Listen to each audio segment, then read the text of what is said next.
მოგესალმებით მეგობრებო, მე ვარ ნინი შამუგია, ინგლისური ენის მასწავლებელი და დღეს ვისაუბრებ ინგლისურის ეროვნული გამოცდის ესეზე.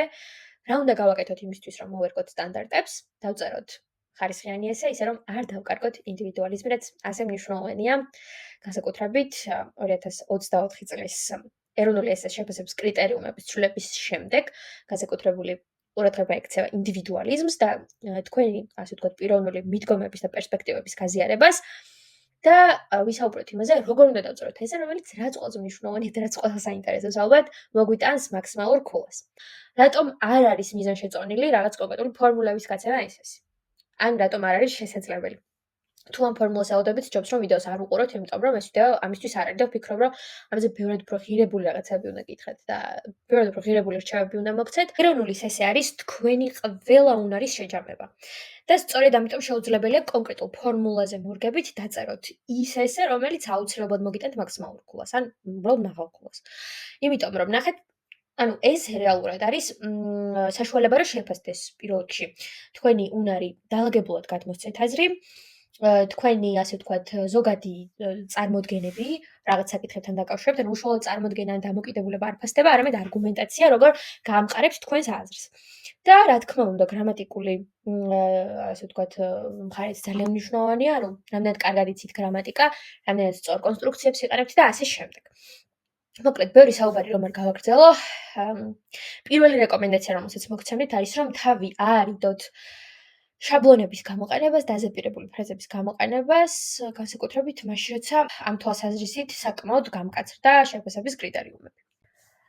დღევანდელი ეს ასე ვთქვათ, თეზისი საკმაოდ საინტერესო და პრობლემატურ საკითხს ეხება, თუმცა მოდის ეროვნულზე ისეთი თემებიც, რომელიც მსგავსი კომპლექსურობით არ გამოირჩევა და არის ძალიან მარტივი, აი როგორც არის მაგალითად ერთ-ერთი ესე, რომელიც განვიხილე ვიდეოში, არის თუ არა საჭირო პარკების და ბაღების არსებობა დიდ ქალაქებში. ეს შედარებით მარტივი თემა, თუმცა არ ნიშნავს, რომ დასაწერად არის ისეთი მარტივი, როგორც ჩანს. ხშირად მარტივი თემები რთული დასაწერია ხოლმე, თვითონ აბიტურიენტების გამოცდილებაც ამას გვიჩვენებს. და მოკლედ განვიხილოთ დღევანდელი ესეს თეზისი, რა არის ესეს პირობა, რას უნდა მივაქციოთ ყურადღება. ესე იგი, ხელოვნური ინტელექტი ხდება უფრო მეტად გავრცელებული ძალიან ბევრი მიმართულებით ცხოვრებაში. რას ფიქრობ ამის შესახებ და ასე ვთქვათ, დააფიქსირე შენი აზრი და გაამყარე ის კონკრეტული არგუმენტებით. როგორც ერთ-ერთ ვიდეოში აღნიშნე TikTok გვერდზე, არსებობს სხვადასხვა ტიპის ესეები. ყველას რეალურად მიზანი ერთი და იგივე, თუმცა არის რაღაც კონკრეტული სხვაობები, რომელიც ხშირად განსაზღვრავს ხოლმე რა მიმართულებით წავიყვანთ ესეს. მაგალითად, აქ კონკრეტული statement არ არის მოცემული. უბრალოდ გვეუბნება, რომ ხელოვნური ინტელექტი, ეს ფაქტია, რა თქმა უნდა, რომ ძალიან ბევრი მიმართულებით არის საკმაოდ პოპულარული დღესდღეობით და თქვენ უბრალოდ უნდა განიხილოთ. ამ შემთხვევაში უფრო თავისუფალი ხართ რა მიმართულებით წაიყვანთ ესეს. კონკრეტულად ეს ესე ეხება ხელოვნური ინტელექტის დადებით და უარყოფით მხარეებს, თუმცა თქვენ არ ხართ ვალდებულნი, რომ მაინც და მაინც ორივე ერთად განიხილოთ შეგიძლიათ, მარტო კარგზე ილაპარაკოთ. მაგრამ ყოველთვის ჯობია სხვადასხვა პერსპექტივიდან განიხილოთ საკითხები.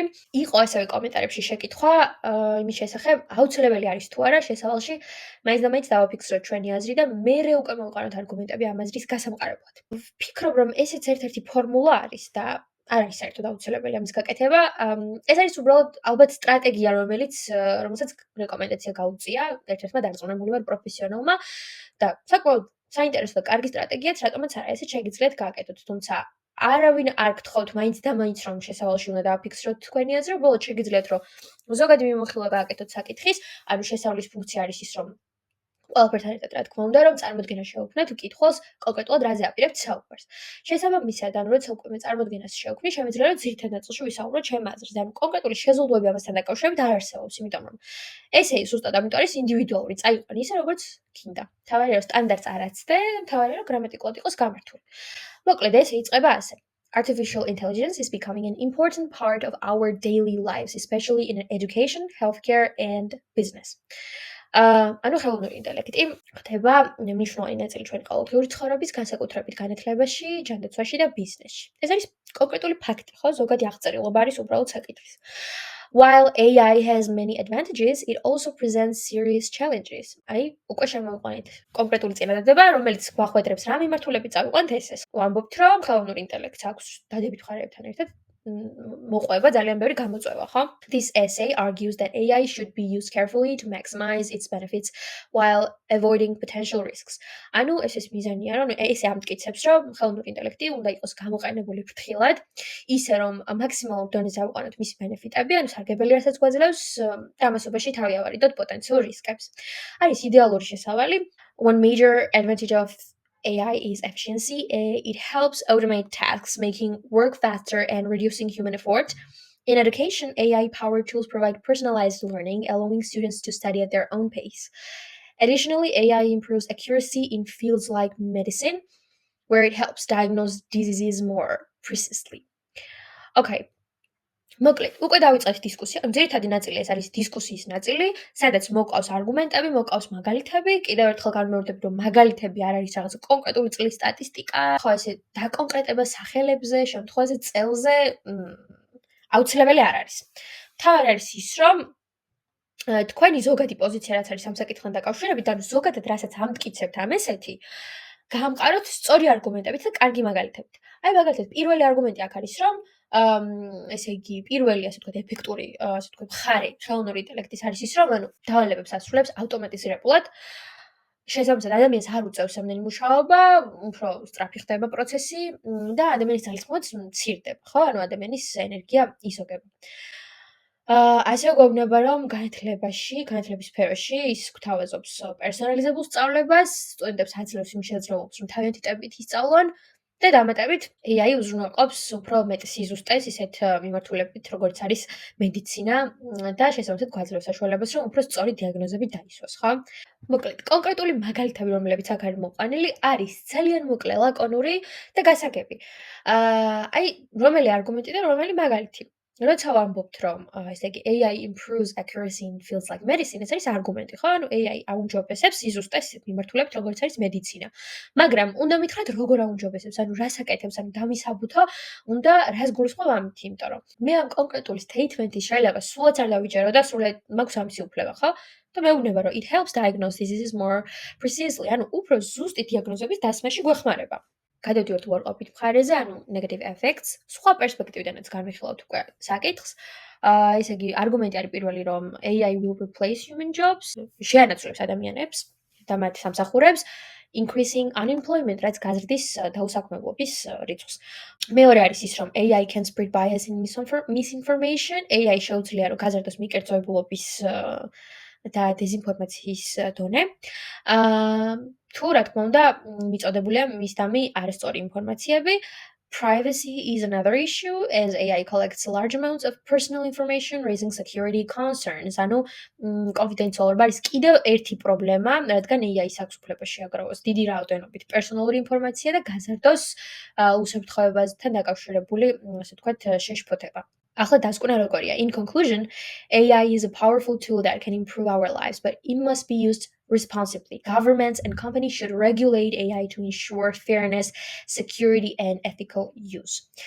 ძალიან ლაკონურად შევაჯამეთ ის ყველაფერი, რაზეც ძირითად ნაწილში ვიმსჯელეთ და რადგან პრობლემატიკა წამოვჭერით ჩვენი ვენებით, არ იყო აუცილებელი, იმიტომ რომ statement-ი არ იყო მოცემული დასაწყისში, თეზისში, შეგვიძლია რომ დასკვნაში შევთავაზოთ მკითხველს კონკრეტული solution აი ამ პრობლემის და ამ შემთხვევაში ეს არის ის, რომ მთავრობებმა და კომპანიებმა უნდა დაარეგულირონ კონკრეტულად ხელოვნური ინტელექტის გამოყენება, რომ ასე ვთქვათ, მქონდეს გარანტია უსაფრთხოების, სამართლიანობის, დაცულობის და ეთიკური გამოყენების ჩვენივე მონაცემების, ხო? ძირითადი ნაწილი განხილვა და არგუმენტები, როგორც დადებითი, ასევე უარყოფითი მხარეების, მოკლედ კონკრეტულად და დასკვნა, შეჯამება ჩვენი მსჯავრობის და solution. ეს არის რეალურად ყველაფერი, რაც უნდა გავითვალისწინოთ ესის წერის დროს. საბოლოო ჯამში არის ძალიან კარგი ესე, თუმცა სამწუხაროდ არა იდეალური. იმიტომ რომ არ გვაქვს ერთ ძალიან მნიშვნელოვან პირობას, ეს არის პერსონალური აზრის გამოხატვის აუცილებლობა ეროვნული გამოცდის ესეში, იმიტომ რომ ჩვენ გვაქვს opinion essay. ყველაზე მნიშვნელოვანი რაც უნდა გავაკეთოთ არის რომ ჩვენი აზრი დავაფიქსიროთ. რეალურად ამ ესეში არის აზრი დაფიქსირებული solution-ის სახით, რომელიც არის დასკვნაში, თუმცა ეს არ არის საკმარისი, იმიტომ რომ ზოგად პერსპექტივასთან ერთად განხილული უნდა იყოს თქვენი აზრით, ანუ თქვენი მიდგომებით, ანუ ზოგადი არგუმენტები კი ბატონო ასე რეალურია, შეესაბამება რეალობას, თუმცა თქვენ რას ფიქრობთ ამასთან დაკავშირებით? თქვენი ხედვები როგორია? იქნებ რაღაც უფრო ინოვაციური, განსხვავებული და საინტერესო მიდგომა გაქვთ. სწორედ ამის დანახვა უნდა მკითხველს. შემდეგ ვიდეოში განვიხილავ სხვა ესესაც და არ დაგავიწყდეთ, რომ ეს არ არის იდეალური ესეები, თუმცა შეგიძლიათ გამოიყენოთ იმისთვის, რომ წარმოდგენა შეიქმნათ სხვადასხვა საკითხებზე, რომ უფრო სიღრმისეულად გაიცნოთ რაღაც სხვადასხვა მიმართულებებს და შესაძლოა ეს არგუმენტები გამოგადგეთ კიდევაც, გაგახსენდეთ ესის წერის დროს. თუ კონკრეტული შეკითხვები გექნებათ, მე აუცილებლად განვიხილავ სხვა თავალებებსაც. იმედი მაქვს, რომ ეს ვიდეო გამოგადგებათ, შეგიძლიათ რომ პირადადაც მომწეროთ, გამომიგზავნოთ თქვენი ესეები და აუცილებლად მოგცემთ ფიდბექს. მადლობა ყურადღებისთვის, ბედნიერ დღეს გისურვებთ.